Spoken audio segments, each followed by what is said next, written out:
앞서 보신 것처럼 앞으로는 월세나 전세 등 주택 임대 소득이 2천만 원이 안 돼도 세금을 내야 하는데요. 구체적으로 뭘 어떻게 해야 하는지, 세금은 어떻게 내는 것이 부담을 줄일 수 있는지 정윤영 기자와 짚어보겠습니다. 정 기자, 우선 신고부터 해야 할 텐데 어떻게 어디 가서 해야 합니까?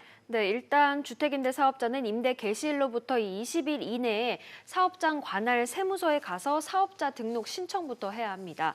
만약 지난해 12월 31일 이전에 주택임대를 시작하고 올해도 계속 주택임대를 하는 경우에는 이번 달 21일까지 사업자 등록을 신청하면 됩니다. 이 사업자 등록을 신청하는 것이 중요한 이유가 등록을 하지 않으면 이 가산세가 부과되기 때문인데요. 이 임대를 시작한 날부터 신청을 하기 직전까지 수입 금액의 0.2%의 가산세가 부과됩니다. 그러면 이미 이 주택임대 사업자로 등록을 하신 분이라면 앞으로 더 신청을 해야 될 게 있습니까? 네, 일단 다음 달 10일까지 지난해 주택임대 실적분의 수입 금액과 임대 물건의 소재지, 또 계약 조건 등 사업장 현황에 대해서 관할 세무서에 신청해야 합니다. 예. 오는 15일부터 국세청이 이 현황 신고에 도움을 주는 안내문을 발송할 예정입니다. 이후 5월 1일부터 6월 1일까지 지난해 주택임대에 대한 소득세를 관할 세무서에 신고하고 납부해야 합니다. 앞서 말씀드린 사업장 현황 신고를 해야 5월 달에 소득세를 신고할 때 국세청이 제공하는 간편 신고 서비스를 제공받을 수 있습니다. 만약 소득세를 신고하지 않거나 납부하지 않을 경우 또 일부러 적게 신고할 경우에는 가산세를 추가로 부담해야 하니 좀 주의해야 할 것 같습니다.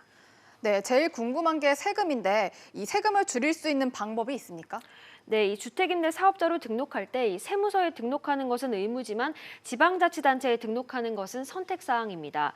그런데 세무서와 지방자치단체에 모두 등록할 경우 다양한 세금 혜택을 받을 수 있다고 국세청은 설명합니다. 특히 모두 등록했을 때와 아예 안 했을 때 이 필요경비율, 기본 공제액 등이 달라지는데요.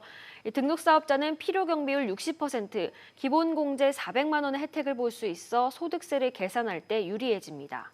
네, 그러면 이 집주인들 지금 고민이 임대소득만 따로 떼서 세금을 내는 분리과세를 선택할 것이냐, 아니면 자기 전체 소득과 합쳐서 계산하는 이 종합과세를 할 것이냐, 이 부분이 좀 고민일 것 같은데 어떤 부분이 나을 것 같습니까? 네, 이건 좀 상황에 따라 좀 다소 다른데요. 이 연 임대 소득이 1,200만 원일 경우에는 이 다른 소득이 없는 이 주부나 은퇴자들은 종합과세를 선택한다면 종합소득세율 6% 구간을 적용받게 됩니다.